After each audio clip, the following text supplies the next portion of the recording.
થરાદના બુઢણપુરના ખેડૂતે પેળું સોનું પકવ્યું, 1 વર્ષમાં 20 લાખની આવક। થરાદના બુઢણપુર ગામના પ્રગતિશીલ ખેડૂત અણદાભાઈ ભેમાભાઈ પટેલ પોતાના 2 ભાઈઓ સાથે મળીને અવનવા અખતરા કરી બાગાયતી ખેતીમાં ભારે નામના મેળવી છે। તેમણે પોતાની આગવી કોઠાસૂઝથી ખેતરમાં 7 વર્ષ પહેલાં ખારેકની સફળ ખેતી કરી તાલુકામાં પ્રથમ ખેતી કરવાની સિદ્ધિ મેળવી હતી। તેનું પરિણામ એ છે કે આજે તેઓ મીઠી મધુર ઇઝરાયેલી ખારેકમાંથી વર્ષે 15-20 લાખ જેટલી આવક મેળવી રહ્યા છે। આપને જણાવી દઈએ કે છેલ્લા 15 વર્ષથી બાગાયતી ખેતીમાં કાઠું કાઢી દાંતીવાડા કૃષિ યુનિવર્સિટીના વૈજ્ઞાનિકોના માર્ગદર્શન પ્રમાણે 30 એકરમાં દાડમ, સફરજન, બોર, ખારેક, કેસર કેરી, તરબૂચ અને જામફળની ખેતી કરી વર્ષે 1.5 કરોડની રોકડી કમાણી કરે છે। અહીંના ખેડૂતે જણાવ્યું હતું કે અહીં કોઈ પણ પ્રકારની દવા વગર થતી આ ખેતી સંપૂર્ણ ઓર્ગેનિક છે।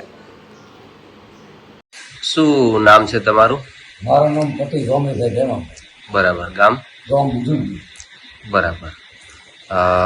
તમે આ જે ઓર્ગેનિક ખેતી કરો છો એ કેટલા સમયથી કરો છો? કોણ કોણ કરો છો? અમે 15 વર્ષથી આ ખેતી કરા છે। આમાં અમારે ખારેક છે, દાડમ છે, એપલ બોર છે, જામફળ છે, કેસર કેરીના ઓબા છે। કેટલા વિસ્તારમાં બધું છે આ? અમારે હાલ 30 એકરમાં છે બધું। 30 એકરમાં। બરાબર। એકલા કરો છો કે સામૂહિક રીતે? આમ અમે 3 ભાઈ સામૂહિક રીતે કર્યા। બરાબર। શું નામ છે બીજા ભાઈઓનું? બીજા ભાઈ પટેલ અણદાભાઈ ભેમાભાઈ, પટેલ બીરમભાઈ ભેમાભાઈ। તમે કેટલા વર્ષથી આ ખેતી કરો છો? ખેતી અમારે આ બાગાયતની અંદર 15 વર્ષ થઈ ગઈ।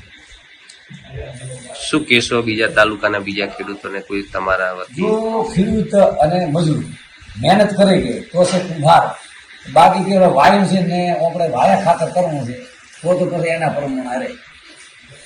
અત્યારે અમે આ વરસાદ હોય તો કોમ ચાલુ રાખવું પડે છે, તાપ પડતો હોય તો કોમ ચાલુ રાખવું પડે છે, એવી મુશ્કેલીઓ તો સહન કરવી જ પડે। પૈસો કમાવવો હોય તો મુશ્કેલી વેચવી પડે।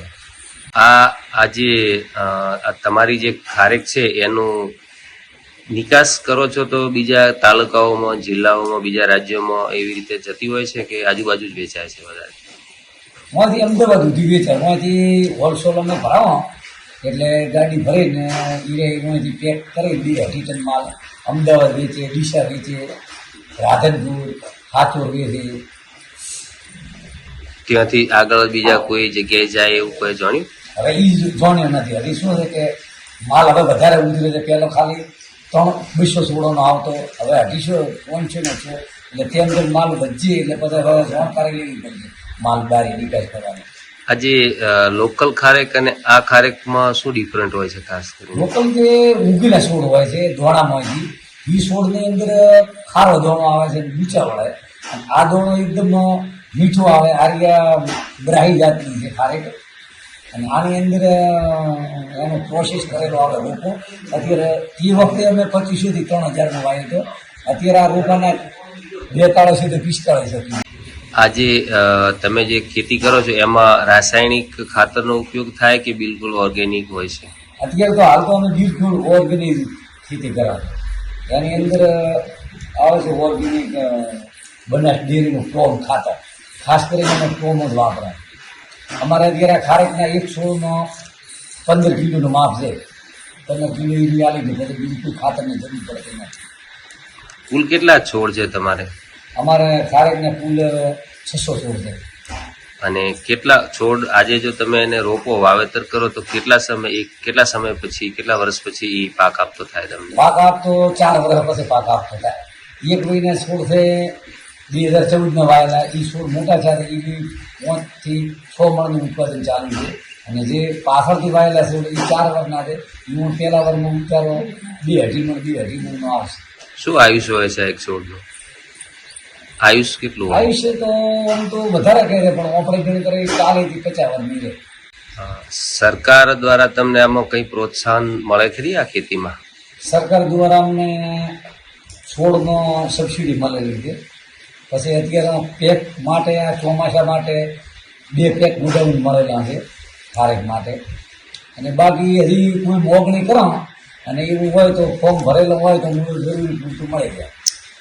સરકારનું જે બાગાયત વિભાગ છે, ખેતીવાડી વિભાગ છે, આના અધિકારીઓનું કોઈ માર્ગદર્શન એવું કંઈ મળતું હોય છે તમને? મળે અધિકારીઓનું માર્ગદર્શન ખેતીવાડીમાંથી મળે, બાગાયતમાંથી મળે.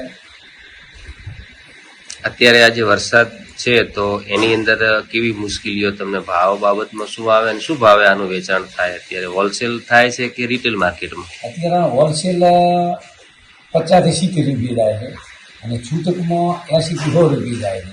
પરંતુ આવો વરસાદ કે જો 3 કે 4 દાડાની જળી હોય તો અડચણ વધારે રહે. બાકી એક દાડો વરસાદ આવે ને પૂરું થઈ જાય તો કોઈ તકલીફ છે. જો 2-3 દીની જળીને વાદળ સાહેબ ઘણું વાતાવરણ રહે તો માલ પાકેલો હોય ને એને ફોટો મળે.